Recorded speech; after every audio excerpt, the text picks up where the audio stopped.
নমস্কার, কেমন আছেন সবাই? আমি স্মৃতি। আমার নতুন আরেকটি ভিডিওতে তোমাদের অনেক অনেক স্বাগত।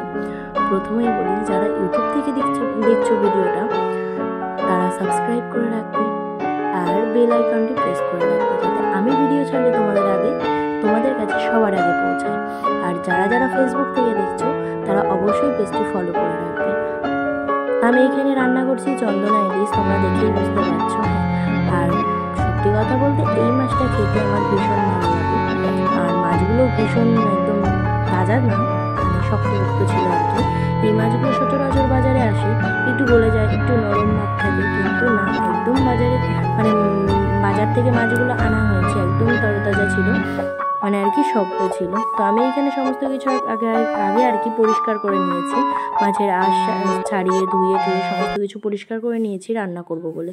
তো দেখো, কড়াইয়ে তেল গরম হয়ে গেছে, এবার মাছগুলো একে একে ছেড়ে দেবো। তো মাছগুলো আস্তে আস্তে সবগুলোই ভেজে নেব। আর গরমও পড়েছে, তোমরা দেখতে পাচ্ছ না, বুঝতে পারছো, বীভৎস গরম।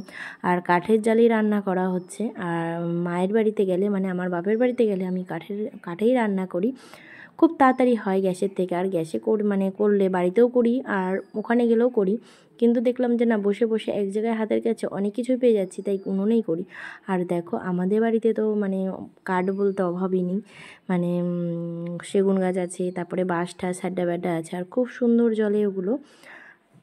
আর মাছগুলো ভীষণ ফুটছিল, যার জন্য আমি একটু দূর থেকে ভিডিওটা করছিলাম। দেখো, তোমরা দেখলে একটু বুঝতে পারবে যে চারিদিকে মানে ফোটার হচ্ছে আর কি, তেলগুলো ছিটে যাচ্ছে। আর এখানে অল্প কটা মাছ বসিয়েছি, আর অল্প কটা মাছ আছে মানে জন্য, ভাজার জন্য। আর সাইডে হচ্ছে জল গরম। এই জল গরমটা আমাদের বাড়িতে শীত গ্রীষ্ম বর্ষা সবসময় আর কি জল গরমটা হয়। তার কারণ হচ্ছে মায়ের মাজায় ব্যথা, তার জন্য মা আর কি প্রত্যেক দিনই এই জলটা ঢালে।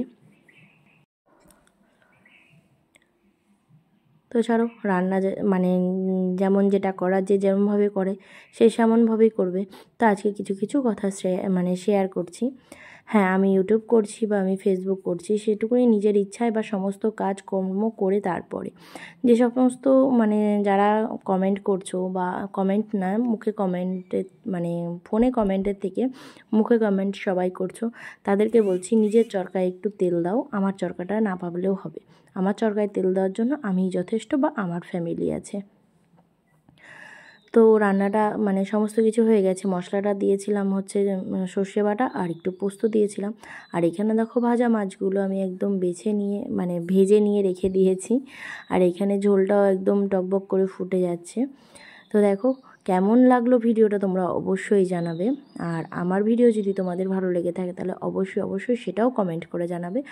আর প্রথমেই তো বললাম, যারা ফেসবুক থেকে দেখছো তারা পেজটি ফলো করে রাখবে, আর যারা ইউটিউব থেকে দেখছো তারা অতি অবশ্যই যেন সাবস্ক্রাইব করে রাখবে আর বেল আইকনটি প্রেস করে রাখবে, যাতে আমি ভিডিও ছাড়লে তোমাদের কাছে সবার আগে পৌঁছায়। তো হয়তো নতুন ভিডিও করছি, বা এখান থেকে আমি প্রথম আর কি ভিডিওটা এডিট করছি, হয়তো অনেক ভুল ত্রুটিই হতে পারে, তোমরা নিজের মনে করে একটু ক্ষমা করে দিও। আর প্লিজ, সেমন কোনো ভুল হলে একটু কমেন্টে জানিও, আমি সেটা ঠিক করে নেওয়ার চেষ্টা করব।